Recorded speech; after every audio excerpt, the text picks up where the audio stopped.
just leave it for the time being, Nellie.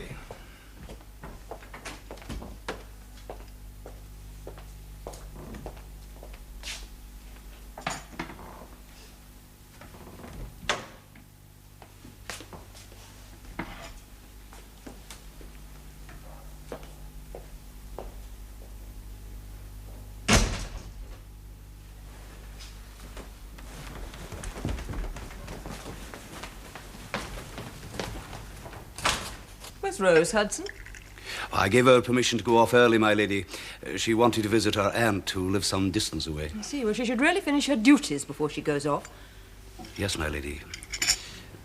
Rose has been rather upset recently, my lady. Yes, Hudson. We all have. You were quite right to let her go. Coffee, James? No, thank you, Mother. I had to come. All right, Hudson, thank you. My lady. Hudson? Yes, my lady. You don't think that Rose knows where Miss Elizabeth is? Oh, no, my lady. If Rose knew such a thing, I'm sure she wouldn't keep it to herself. Thank you, Hudson. My lady.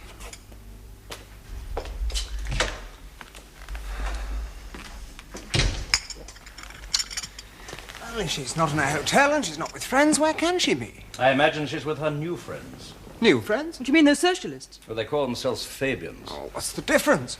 As I see the matter, James, Fabians are better bred and less realistic. There's a little nest of them at Cambridge where they go on midnight picnics and patronize Keir Hardie. Oh, surely Elizabeth will never be taken in by them. 'Tis awfully good of you, Henrietta, to take me in off the street. Just think what might have happened to me otherwise. One more unfortunate, weary of breath, rashly importunate, gone to her death. Take her up tenderly, cherish her do. You might pawn her watch for a shilling or two. I never thought of pawning my watch. What a good idea. Henrietta, would you like me to pawn my watch? Then I'll be able to pay you something. You're earning your keep doing that. Which is more than I can say for Lawrence. He isn't even earning his tea. Oh, what nonsense. Of course I am. Unlike William Morris, I believe in pure decoration. This is the brave new pattern of life, that women should work and men be just beautiful. The overpowering ugliness of this room would quite deafen your spirits if I were not here.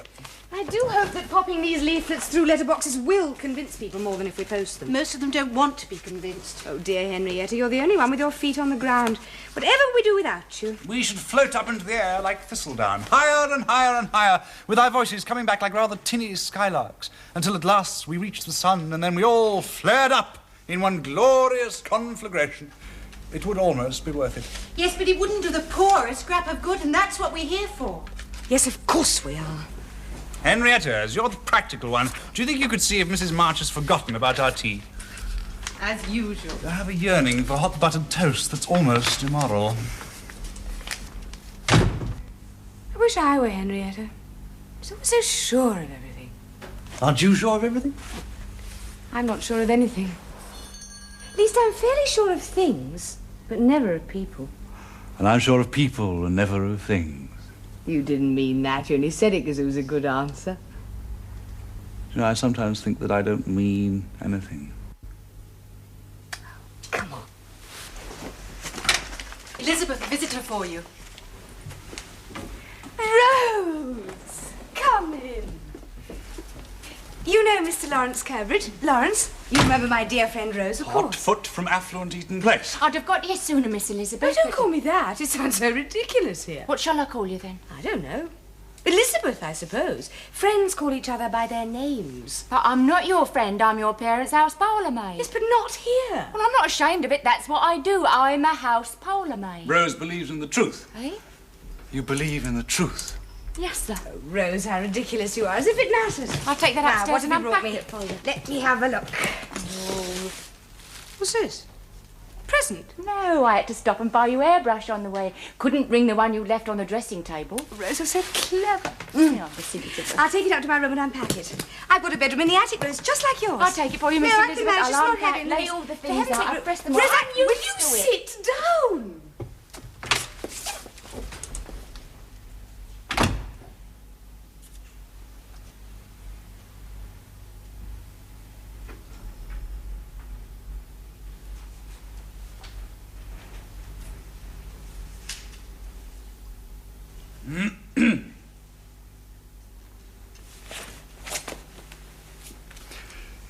May I take your hat and coat? No, thank you. Well, sit down anyway. Thank you, sir. Tea will be here directly. Excuse me, sir. Yes. This place, is it a lodging? Yes, it is. Miss Henrietta Winchmore, the young lady who let you in, lodges here, and Miss Elizabeth is sharing with her. Oh. And I am staying with friends in St. John's Wood. But when they get too dull to bear for another minute, then I come round here. Oh, I see. You're quite wrong, you know. Wrong? Yeah. Miss Elizabeth really does think of you as her friend. Yes, I know. Rose, I put my washing in the case. Could you get it done for me and bring it back next week? No, I'd have to get it past Mr. Hudson. I'd never manage that. Rose, you can manage anything. Oh, well, I'd do it myself, but I've got so much work to do. What about my work? Oh, but this is real work. So is mine. Phil's real enough anyhow. And Mr. Hudson notices when I don't get it done, and so does her ladyship. Well, it may be real work, but it's not for real people. Miss Elizabeth, whatever do you mean by that? My parents aren't real people. Parents never are. They're all sorts of other things. They're stupid and innocent and inquisitive and frightfully faithful. But they're not real. You should never think of parents as real people. It only worries them and confuses them. Exactly. Well, I'll see what I can do. But it won't be easy. What you doing there, anyhow? We're changing the world. Oh, I'm not sure I want it changed. Oh, yes, you do, Rose. Really, you do. You want to change the law which says being poor is a crime. The most important thing to do will be to create a truly noble relationship between the people and the state, so that the people work devotedly and honourably for the state, and the state in turn loves and cares for the people, just as we love and care for each other. Oh, hot buttered toast and Dundee cake. Marvellous. Take off your hat, Rose, and sit down. Whoa, I could fancy a cup of tea.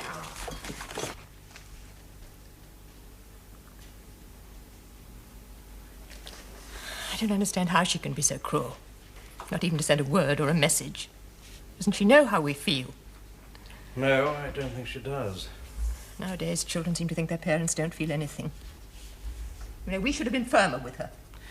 Marjorie, Elizabeth is over 21. Oh, yes, if she wants to go away, frighten us all to death and cause so much unhappiness, she has a perfect right. My dear.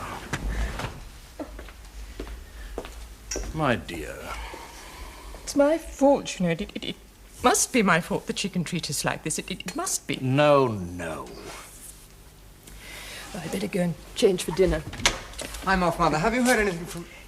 No, James, we haven't heard anything. Aren't you dining in the mess, James? No, not tonight. I'm going to the music hall and having supper with a friend afterwards. I hope you and your friend enjoy the show. Who are you going to see? That new sensation of the vaudeville, Sarah Denise. Oh, what are we gonna do with Uncle Arthur? A blinking stallion. Girls are strolling in the park. Watch your step. Girls are stretching after dark. Any old skirts a flirt for Uncle Arthur. He's over 80, but how he can run! Wherever so kiss me, dearie, say, and tickle you up the bum, the ache. And say it was just an harmless bit, a nice bruise on you where you sit. Let me go, Uncle Arthur, kind of fun. What are we going to do with Uncle Arthur? Have him doctored? Like a tomcat. Now! You'd have thought by now he'd had his fill, but me aunt can't bloody well keep him still. Saturday night you'll find him at the boozer, having a quick one.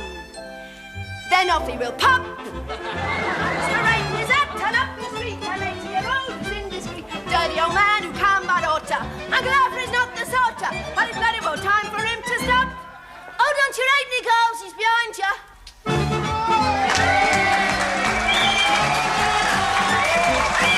Hello, Sarah.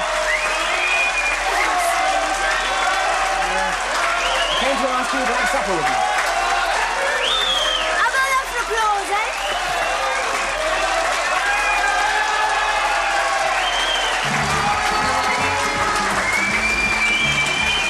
I don't know. They always do Saturday nights. Mind you, wants to go out there and recite the Lord's Prayer in Dutch. They still yell their bloody heads off. Of course they would. It's who they love, not the song. Do you mind if I shut out the noise of the bellowing proletariat? Sick of slumming already, Mr. James? James. I promised you the money for that fine. Here. Forget it. Thanks all the same, but it was only a week's salary from this place. I insist. It was my fault for not being bright enough to see through that two-faced Swede and his right-fingered valet. You had away with him. Rot him. Damn nearly put you in Holloway. Oh, well, we live and learn. How's things in dear old Eaton Place? If your mother could see us together now, she'd drop dead. Oh, I don't see why. I'm not a maid anymore. You're the toast of Camden Town. I was a skivvy in your mother's house. Was. Shut your eyes, love. I'm going to strip. Strip away, Sarah. You peeped last time, remember? Up in Lady Marjorie's boudoir that night I got drunk and tried on a dress. I'm a little older now, Sarah. And wiser. I'm a captain. Well, you're really wise. You wouldn't be taking me out to supper. And I don't believe in wisdom. Don't you? Not when. When what? I was standing there. With so little on underneath. Nothing on underneath, Captain.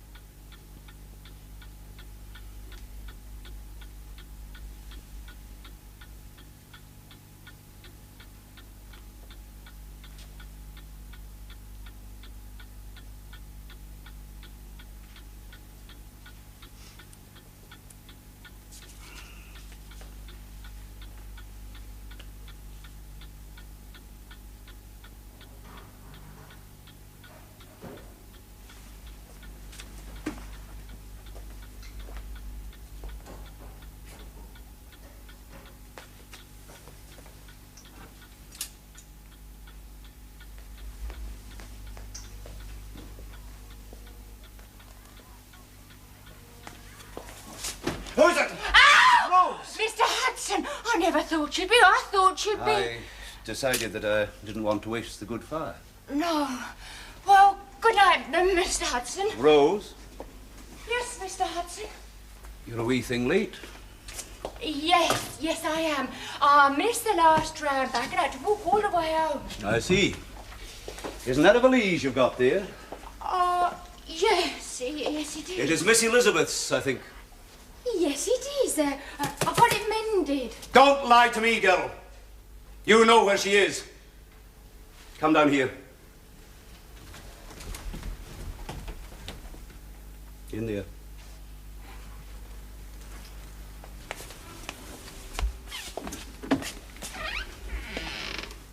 Oh, Rose. I would never have thought it of you. You know how upset her ladyship has been. I don't approve of gossip, but I can tell you I have found her ladyship in tears almost every day since Miss Elizabeth went away. And now you knew where she was and you kept it from her. Well, they made Miss Elizabeth unhappy too. That is no concern of yours. It is my concern. She's my friend. Your friend? If Miss Elizabeth has taught you to forget your place, then she is no friend of yours. Now, you will tell me where she is, my girl. I won't. Rose, you will do as I bid. Or tomorrow I'll tell the master and he'll soon get it out of you. I won't tell him. Not if he tears me to pieces.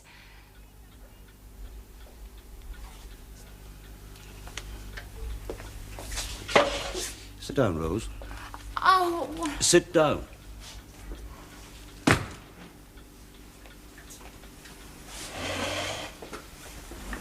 What is this house, Rose? 165 Eaton Place. And what part of the house are we sitting in? Servants' hall? That is right. The servants' hall. You and I, Rose, we are employed here. What the family does is their business. We're here to do our work and mind our business, not theirs. Miss Elizabeth asked me to help her. She shouldn't have done that. It wasn't fair to you. Oh, I didn't mind. Well, you should. Because it is your good name that you'll lose, and no one's got the right to ask that of you. Don't see that. Don't you? Well, I'll have to tell the master tomorrow that you have known all along where Miss Elizabeth is. And although you realize how upset her ladyship was, you didn't say a thing. And he will tell her ladyship. And then they will both know that after all these years you've been with them, they can't trust you. They'll be very sorry to know that, Rose. I know I am. Oh, Mr. Hudson. What am I going to do? Oh, I'm exhausted. Why must every house have 3 steps up to its front door? Why can't people live in little sensible houses, just big enough for their needs? None of these great pillars and porticos. Oh, I don't know. I'm rather fond of pillars and porticos. Through pillars and porticos, long may we roam. To you it's a palace. To me it's just home. All right. But every palace must have at least 3 families living in it. And they can share the cooking and the cleaning, and then they can read poetry to each other all day long. Henrietta will be back soon if she hasn't fallen off her bicycle again. You'll stay to supper, won't you? Oh, no, I can't. I'm going to the opera. Oh. You shouldn't sit in the firelight. Shouldn't I? I don't know, there's something about a woman and firelight. Makes one think of one's childhood. Nanny and mother and all those familiar things. Makes one feel so safe when really it's the most dangerous thing in the world. Oh, I must go. Here, look at that when I've gone. What is it? It's your poem. In the Morning Post. Have you been carrying this around all day? I'm sorry I sent it now. But it's wonderful. Did you really think so? The editor insisted on cutting a couple of verses. He said they were an attack on religion and marriage. Were they? Well, yes, of course. I just didn't think he was clever enough to realize it. Lawrence, think I'm falling in love with you? Would that be a terrible mistake? Terrible mistake for you.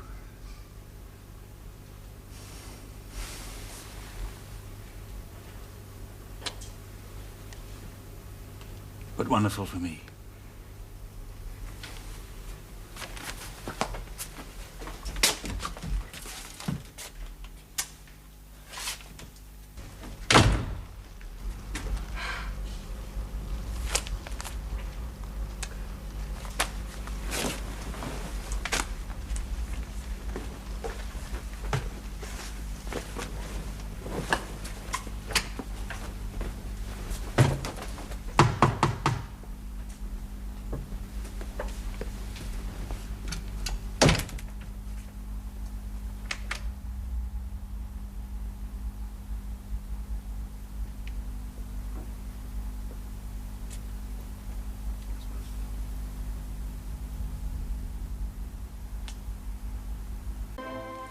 And Miss Elizabeth is actually sleeping there, is she? In them lodgings? Well, yes, Mr. Pierce. At least she's staying there with Miss Winchmore. That's her young woman friend. And what? And other people visit them. At night time, eh? Is one of them Miss Elizabeth's gentleman friend? You mind your own business, Nellie. This is a private conversation between Mr. Pierce and myself. See, this Mr. Lawrence Kirbridge, he's a poet. He's a poet and he don't know it, eh? Here, I heard about poets. He speaks beautifully, and he's one of the finest gentlemen I've ever met. And I'm sure Miss Lizzie couldn't do better. I'm sure she couldn't.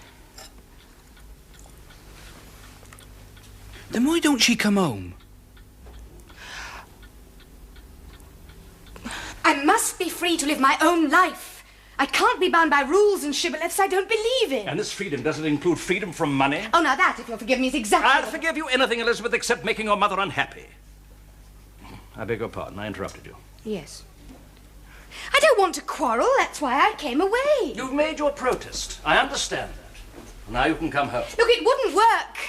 I can't live the way you and Mother do, worrying about what you eat and what you wear and what you say. It would be like taking part in a perpetual charade. Well, charades are all right at Christmas when you all say and do things you don't mean anyway. If you like, I'll come home at Christmas and I'll play the charade beautifully for 3 or 4 days, a whole week.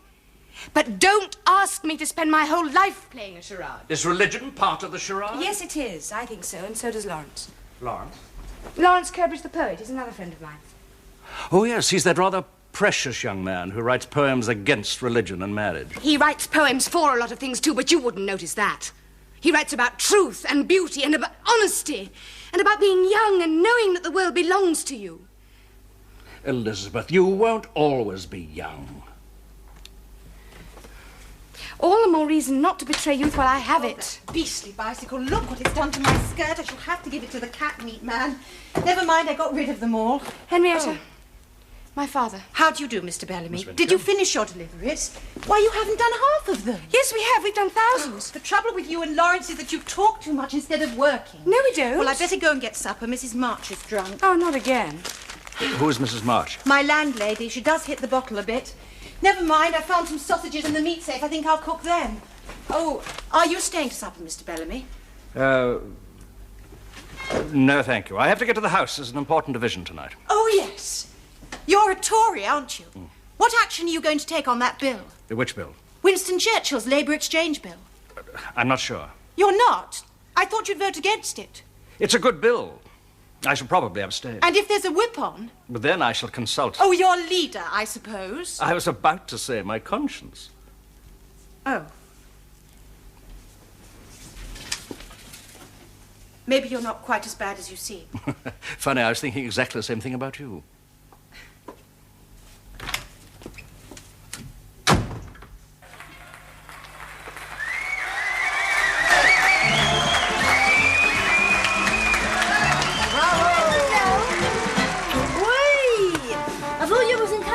I'm here. You said you was on duty at the barracks. I was, but I managed to get out of it to be with you, my love. I thought we'd go somewhere different tonight. I've heard of an awfully jolly little tavern down in Chiswick. Where no one will recognise you as the son of Mr. Richard Pemberton Bellamy, MP. Oh, that's not the point, Oh, isn't it? Sarah. All right, then let's go to the Ritz. Huh? You can take me to supper at the Ritz and show me off to all your mother and father's friends. Ooh, dear, dear. Isn't that Marjorie Bellamy's boy over there with his new lady friend? What's on the stage? Dear, dear, what a little trollop she looks, all them feathers and jewels. I do hear as how she was the under-house parlour. Oh, shut up. Must we go on about that? I'll take you to the Ritz if that's where you want to go. I don't care what the parents say. I don't care what anybody says. Well, I do. I care. Now, listen. I don't want you to take me to the Ritz or any other posh place. Not yet, anyway. Not till you're sure how you feel about me. I mean, we've got to give it time. We've only been together again a little while. I love you, Sarah. But I want you to promise me something. Anything within reason. A necklace, perhaps. Oh, shut up. I don't want no expensive presents from you. All I want you to promise me is that you'll go easy on that stuff. I mean, you're a good-looking boy. Too many bottles of this and you're going to go all bloated and depraved. And I wouldn't want my brave captain to go all depraved. Ah! Now then, Captain, if you'll kindly undo me, I'll get changed, we'll whistle up a hansom and drive back to my place. For a cup of cocoa, eh? And when you talk of tenderness, I tell you I have none to spare. I did not even know I loved you till I saw bluebells in your hair. I did not even know I loved you till I saw bluebells in your hair. But it doesn't scan, does it? No, it doesn't. It would be better to say, I did not know I loved you till I saw bluebells in your hair. Why say it at all? Doesn't make sense. If she's got blue hair, well, at least he gets them published. I suppose that's something. He's making quite a name for himself. A name? Yes. A lot of people think he's very gifted. Mr. Asquith was talking about him only yesterday. His uncle is J.G. Kirbridge, the Tory member for Bristol North. Well, I suppose we could ask him to lunch. Funny to think of Miss Elizabeth coming to lunch as a guest, isn't it?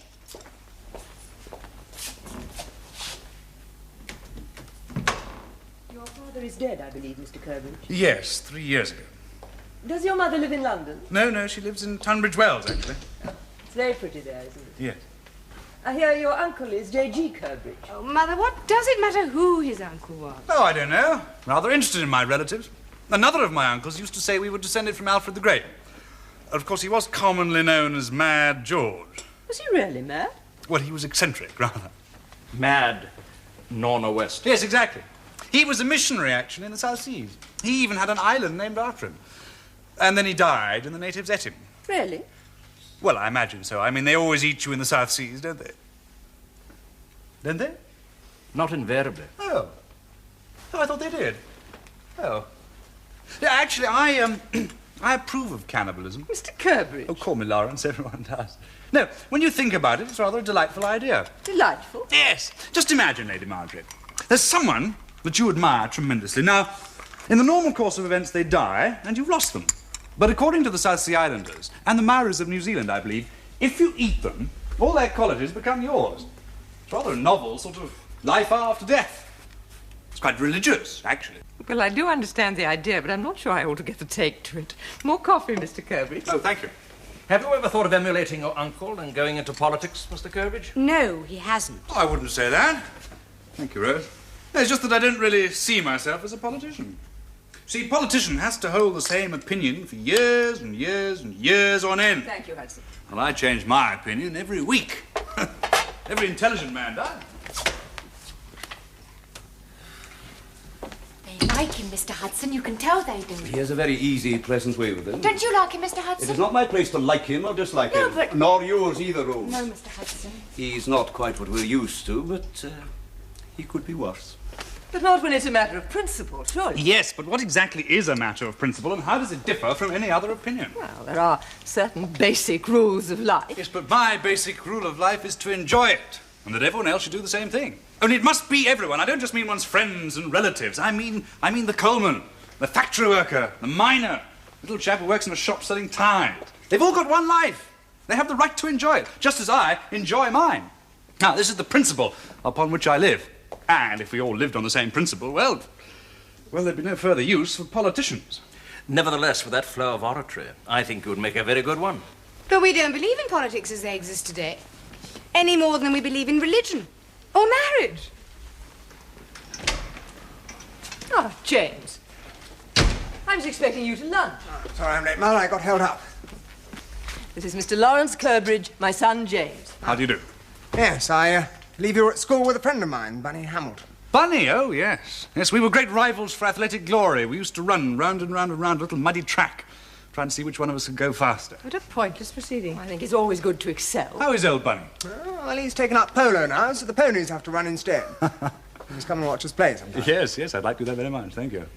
Well, we must go. Oh, darling, you don't have to go yet, Yes, surely. we really must. I promised Henrietta I'd do some statistics about age of destitution. Oh, goodbye, Lady Marjorie. Goodbye, Thank you. James. Thank you very much Take for this care, delightful darling. lunch. It's been a great pleasure. You must come again. Thank you. I'd like Goodbye, Daddy. Bye. Goodbye. Goodbye. Give my regards to old Bunny when you see him, won't you? I will indeed. We're giving a lunch at the Carlton Club next week, at which a number of literary people will be present. I wonder if you care to come as my guest. Oh, well, thank you, sir. Yes, I'd like that very much. You'll know where to find him. Henrietta's gone down into Wales, so Lawrence is coming to share the lodgings with me. Bye. Come along.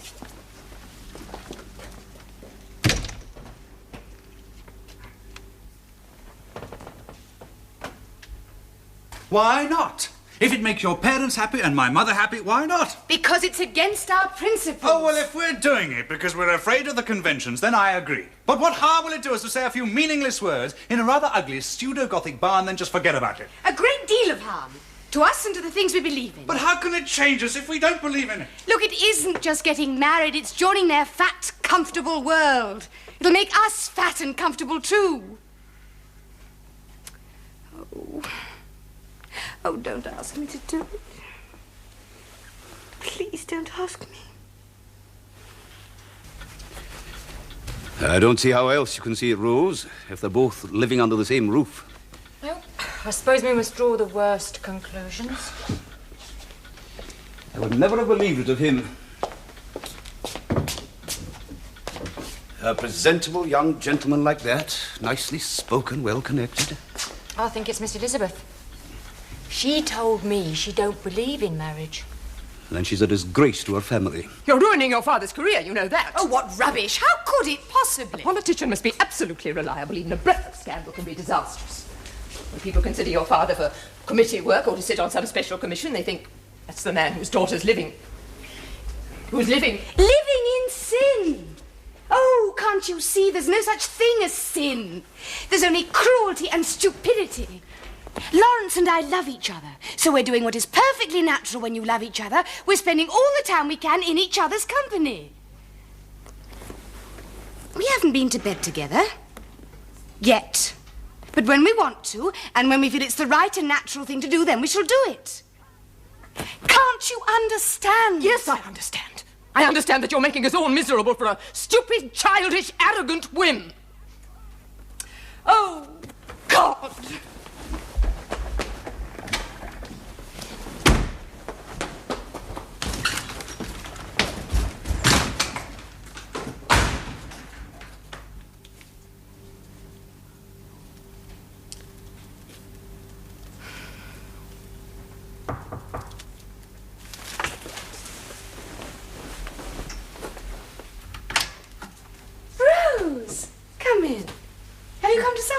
No, I can't stop, Miss Elizabeth.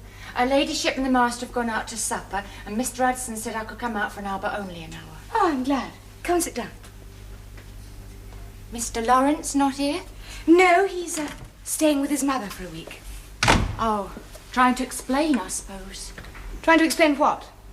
Why you and him aren't getting married. Oh, Rose, how could you? I thought you'd understand at least. Well, I don't understand, Miss Elizabeth, and neither do the other servants. Oh, what do they matter? They matter to me, and you matter to them. Yes, I'm sorry, I didn't mean that. But it's because of them. I mean, all that we're trying to do, Rose... Do you mean you're not getting married will be better for the poor? Well, yes. Look, it's all part of the same thing. Being free from the old, stupid ways of thinking. Being free to care about everyone instead of being tied up in marriage and religion and society. I see. Now, let's make sure I got this right. You want to help people. Yes. You want to do good for people. Yes. All sorts of people everywhere. Yes, I do. Very much. But you don't want to help the two people nearest to you. Well, if you mean my parents... Yes, I do. Rose, they're dead. Or at least they're dying. They're part of a dying world. If I tied myself to them and did what they wanted, then I should die too. Oh, I see. So when someone's dying, you're supposed to leave them alone. I didn't know that. Oh, Rose.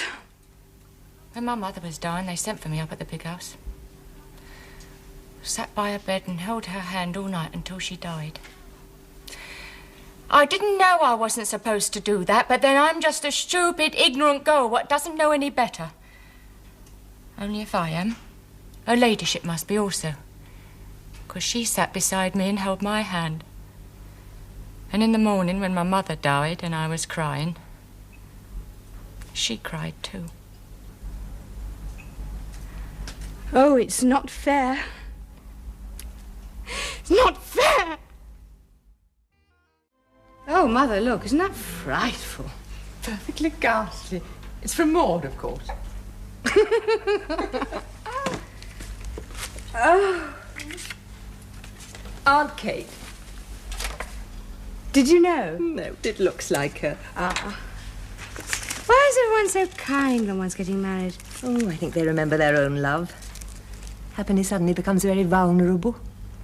They want to cherish it. Set them all out on the table. That's right, that's right.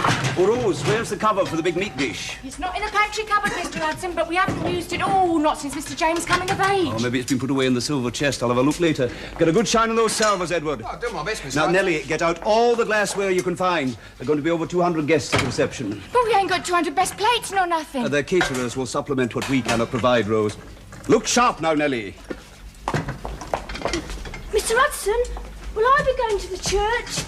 Provided you dress respectably, put on a proper hat and see that your hands and face are clean. All the servants will be going to the church. There will be a private omnibus waiting for us directly after the ceremony. And I don't want any of you loitering about to see the bride leaving, or the guests will be arriving back for the reception before we do. Ellie! Do you mind where you go in church? You fetch up too near the altar, you might get married to me. Oh, Edward, you're a cock. I know. Edward, get on with your work. Marriage is a very serious business.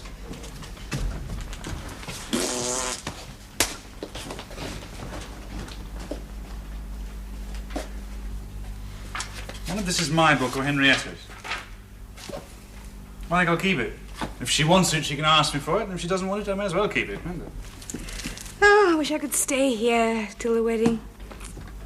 How absurd that we should have to conform to their tribal customs.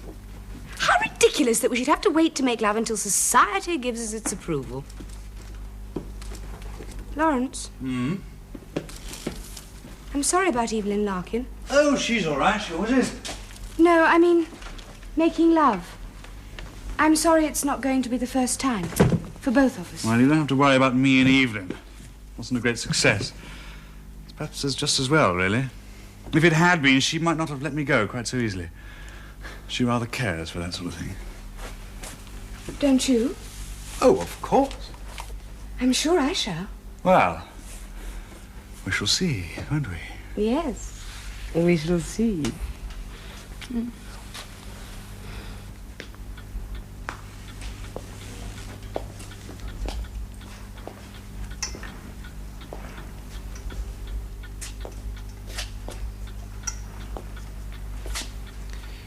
Did you clean your shoes this morning, Edward?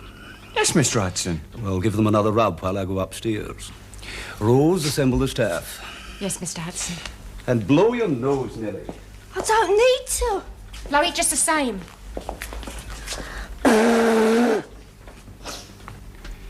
With our very best wishes, Miss Elizabeth. Thank you very much. Can I open it now? Allow me, miss. Nellie. Oh, it's beautiful. Thank you so much. Oh, dear Rose. Oh. Oh. Oh, dear. Thank you.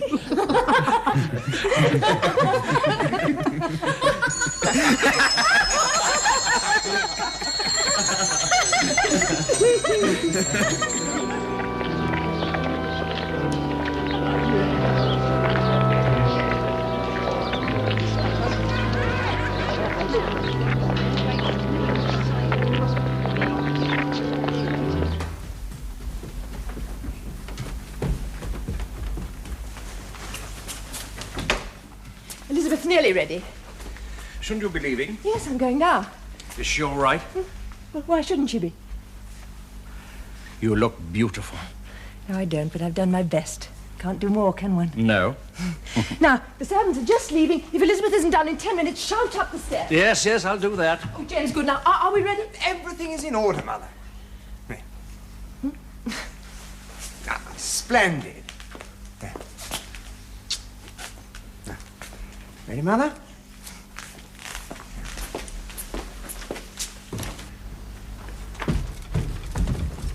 Oh, take the covers off in an hour's time.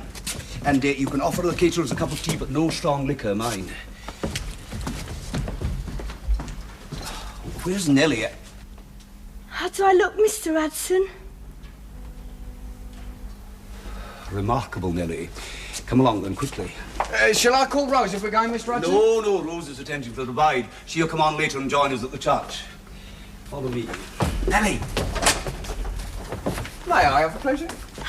Edward!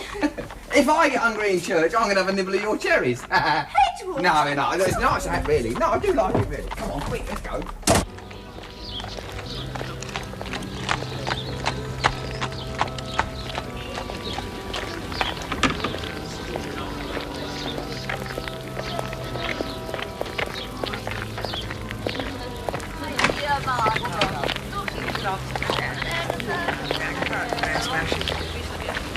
All right then, Mother? I suppose so. Come on then. James, you don't think a little... Don't worry. Father will see her to the post.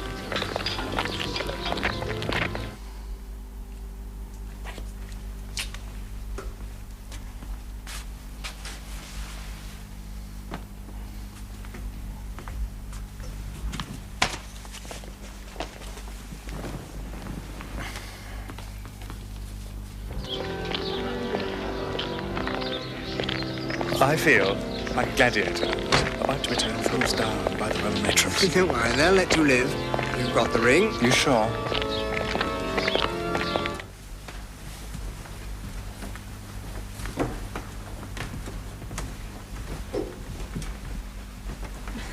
Hang on, Miss Lizzie, hang on. It's all caught up. Now, don't let me go without the bouquet. And don't forget what her ladyship said about holding it. Not over my stomach as though I'm concealing a baby, and not in my arms as though I'm nursing it. Oh, Miss Elizabeth. Oh, well, that's how I remember what not to do. Yeah, that's all right. Now, put your veil over your head. Oh, no, wait until I finish with the stairs.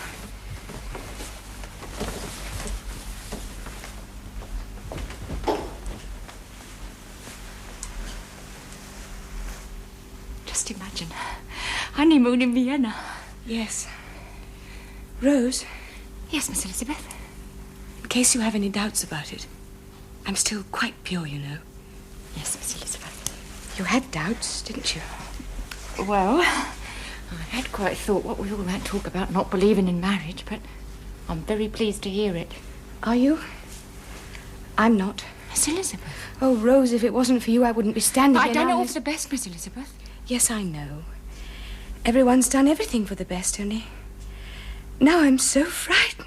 But you do love him, don't you? Yes. But I wish I knew.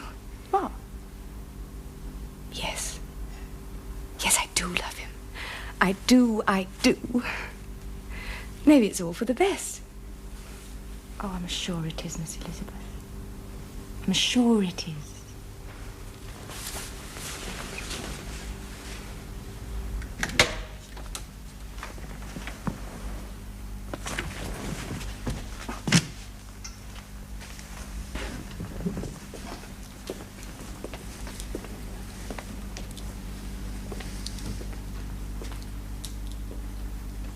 Elizabeth.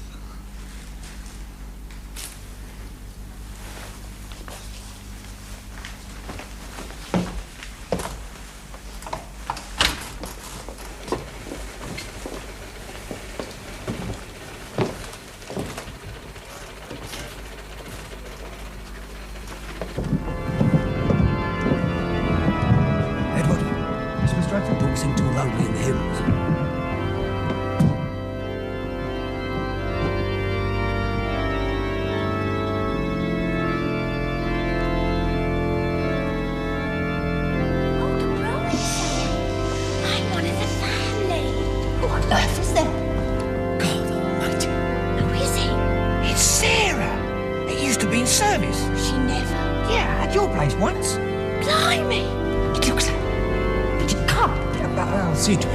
It's no use sticking me at the back. I won't say a thing. Now listen, you may not think it to look at me, but I'm very short-sighted. Oh, there's some of my old friends up there. Where is it? Right, I'll be here any minute. Don't worry. I'll never spoil an entrance.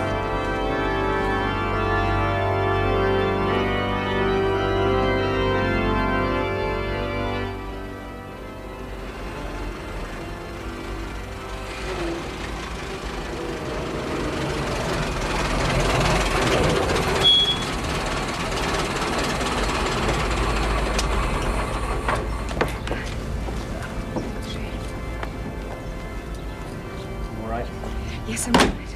You know, marriage is a declaration of faith in the future. I'm glad you're making it. So am I.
Uncle Arthur. Have you doctor? By now we'd had his fill, but me on come. Bloody well keep him still.